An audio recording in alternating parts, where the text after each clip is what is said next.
我叫郭小燕，3年前曾被人轮流侵犯，如今我好不容易走出阴影，结果却在新婚当晚发现自己的丈夫就是当年的凶犯。帮我一下，你来帮我一下！出事之前，我和男朋友林健本打算结婚，谁知母亲却因对方的家庭条件极力反对。沟通无果后，我便决定和林健远走高飞。结果就在我们准备出走的前一晚，3个醉酒的男人莫名出现。他们先是将林健打昏在地，然后又将我拖到海滩的崖壁上轮流侵犯。事情结束以后，我急忙报案，不料因为天昏地暗，我始终无法说出凶犯的特征和面貌，只记得当时有人喊了一句：老二是第几个侵害你的人？第2个。那他又是怎么开始的？大概持续了多久？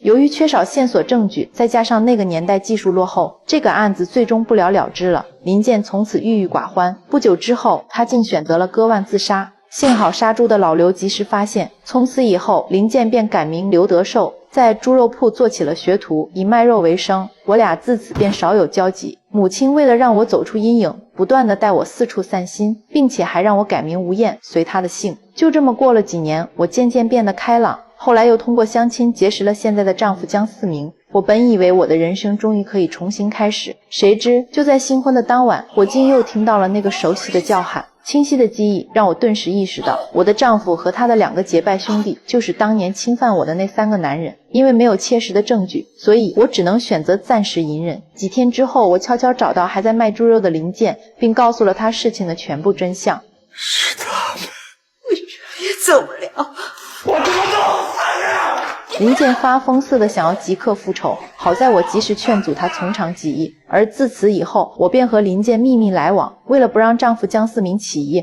我一边同意跟他圆房，一边又偷偷避孕。就这样，我在幸福婚姻的掩护下，与林健平安地度过了3年。直到有一天，他突然跟我提出分手。原来住在他对面楼上的赌鬼孙兴旺发现了我们的秘密，孙兴旺以此为要挟，要求林健借给他2万块钱，不然他就将我出入林健住处的照片拿给姜四明。为了不把事情闹大，林健迫不得已送去了2万现金。我们本以为要挟会就此结束，不料孙兴旺却没完没了。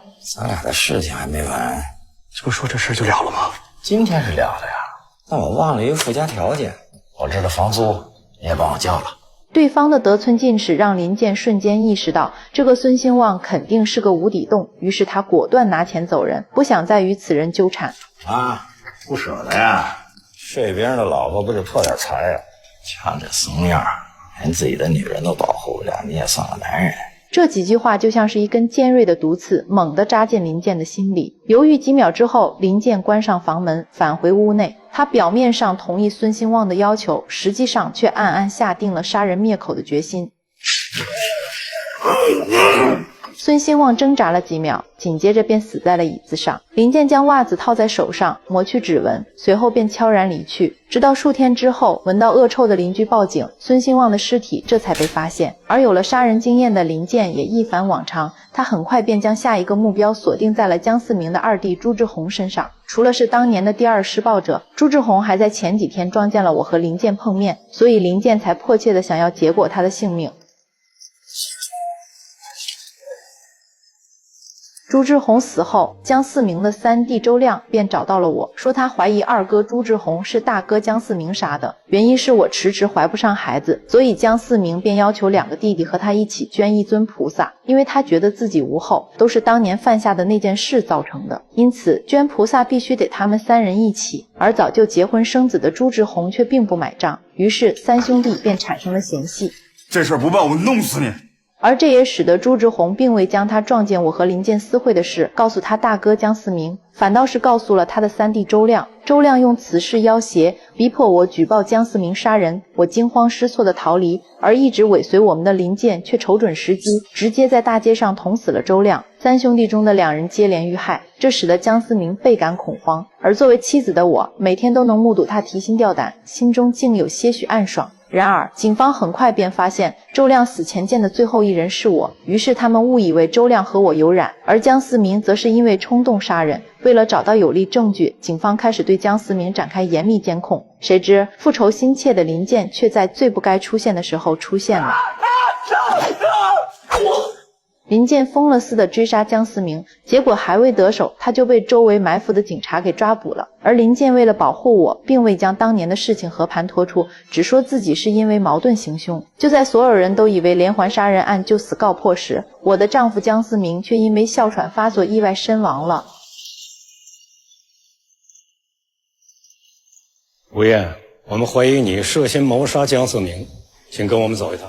戴上手铐的那一刹那，我原本忐忑的心终于恢复了平静。没错，我是想报复江思明，但他却不是我杀的。其实自打林健被抓的那一刻起，我就想一走了之，永远离开江思明，离开这个令我看不到阳光的地方。谁知江思明有所察觉，竟在火车发车前抢先找到了我，离又离不了，逃又逃不掉。无奈之下，我就动了杀掉江思明的念头。去爬山的那天早上，我在做好的排骨上撒了荞麦粉，而江思明患有哮喘，正好对荞麦过敏。结果就在他要吃下排骨的时候，我却放弃了，因为杀了他，我的下半生就得在牢里度过。为了这样一个人搭上自己，不值得。于是我将当年的真相以及我和林健的事情全都说了出来，想以此结束我们之间的关系。谁知江思明死活都不肯，并且还一个劲儿地求我原谅他。